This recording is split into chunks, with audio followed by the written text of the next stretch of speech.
Bismillahirrahmanirrahim.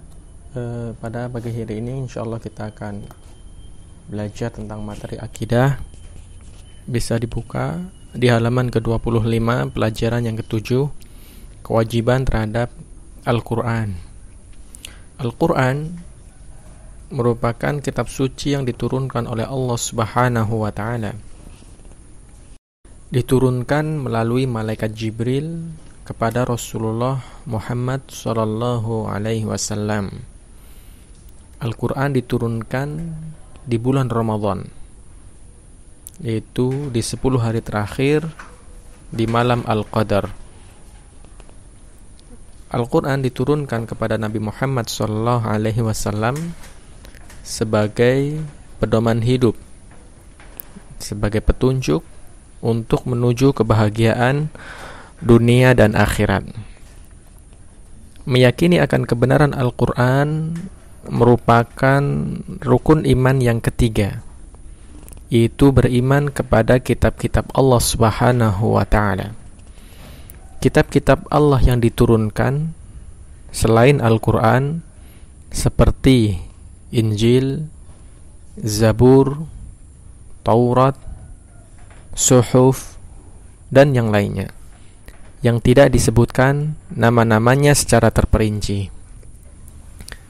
Adapun beriman dengan Al-Quran dan seluruh kitab-kitab yang diturunkan, hukumnya adalah wajib, terutama terhadap kitab Al-Quran itu sendiri, karena kitab suci bagi umat Islam. Di antara hal yang harus kita tunaikan, kita laksanakan terkait beriman terhadap Al-Quran, yaitu 1. Beriman kepada seluruh ayat Al-Quran. Ya, semua ayat dalam Al-Quran wajib diimani. Al-Quran terdiri dari 114 surat. Adapun jumlah ayatnya kurang lebih terdiri dari 6.666 ayat, dan semuanya itu wajib diimani, baik ayat-ayat yang muhkamat. Ayat yang muhkamat itu ayat yang jelas hukumnya, artinya jelas, seperti aqimus sholah, tegakkan sholat, berarti kita diperintahkan untuk mengerjakan sholat. Dan ayat-ayat mutasyabihat.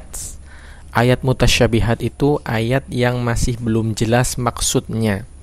Ya, masih belum jelas maksudnya. Kita wajib beriman. Kemudian yang kedua, ya, setiap muslim wajib memiliki Al-Quran. Karena Al-Quran harus dibaca, ya, wajib dimiliki mushaf di rumahnya sebagai pegangan hidup, ya. Kemudian yang ketiga, memuliakan Al-Quran. Contohnya, sebelum memegang Al-Quran dianjurkan untuk berwudu terlebih dahulu. Kemudian meletakkan Al-Quran di tempat yang semestinya, tempat yang suci, tidak boleh ditaruh di tempat yang kotor. Kemudian di antara memuliakan Al-Quran, tidak menaruh barang di atas Al-Quran. Ya, jadi kalau menumpuk buku, maka Al-Quran itu ditaruh di paling atas. Demikian juga tidak boleh meletakkan di atas Quran seperti pulpen atau buku, penggaris, ya, jangan diletakkan di atas Al-Quran sebagai bentuk memuliakan Al-Quran. Kemudian yang keempat, membaca Al-Quran dengan tartil. Yang dimaksud dengan tartil artinya membaca sesuai dengan ilmu tajwid.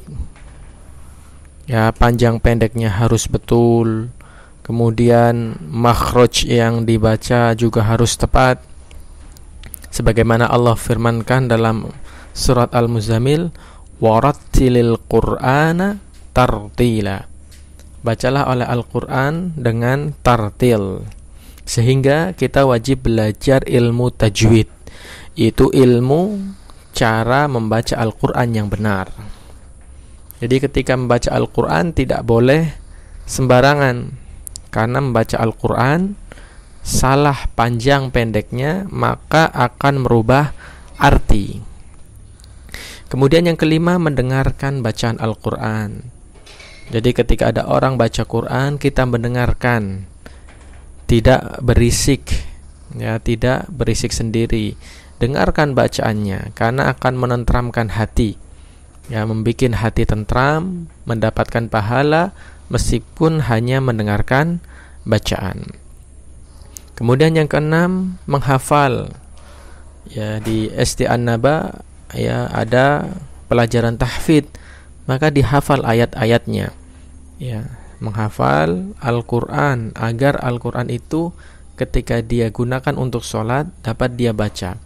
Seperti suratan-suratan setelah membaca surat Al-Fatihah, ketika hafalannya banyak, maka dia akan bergantian. Misalkan rakaat pertama membaca surat Al-Fajr, rakaat kedua membaca surat Al-Ghasyiyah.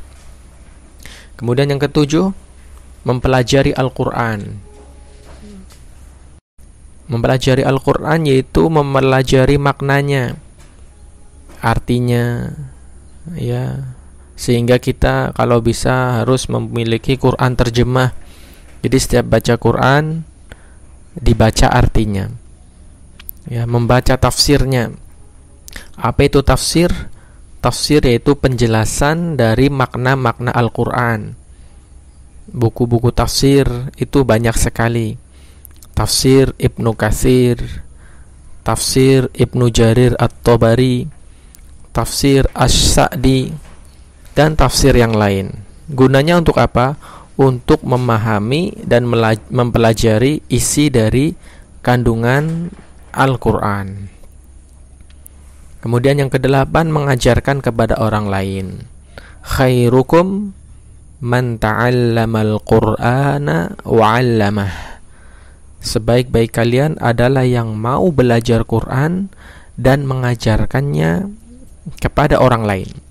Jadi kalau adik-adik sudah bisa membaca Quran, ajarkan kepada temannya yang belum bisa membaca Al-Quran dengan benar. Diajarkan agar setiap temannya membaca Al-Quran. Sebab kita yang ngajarin, maka kita mendapatkan pahala. Dan yang terakhir, mengamalkan Al-Quran. Ini yang paling berat, mengamalkan isi Al-Quran. Tidak mudah mengamalkannya, ya. Di samping dia harus memahaminya, maka dia juga harus mengamalkannya. Contohnya tentang qiyamul lail, salat tahajud. Allah Subhanahu wa taala berfirman dalam Al-Quran yang artinya, hendaklah engkau bangun malam di setengah malam. Ketika sholat tahajud, ya, dengan mengamalkan Al-Quran itu sangat berat. Apalagi tahajud itu dilakukan ketika orang yang lain sedang pada tidur. Kita bangun jam 2, jam 1 untuk sholat, dan ini berat. Dan kita meminta kepada Allah Subhanahu wa ta'ala untuk dimudahkan di dalam mengamalkan Al-Quran. Wallahu ta'ala a'lam bissawab.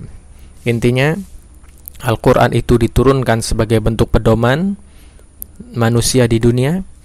Kemudian orang yang berpegang teguh kepada Al-Quran akan mendapatkan kebahagiaan dunia dan akhirat. Dan kewajiban terbesar kaum muslimin terhadap Al-Quran adalah mengamalkan dengan benar. Subhanakallahumma bihamdik, asyhadu an la ilaha illa ant, astaghfiruka wa atubu ilaik.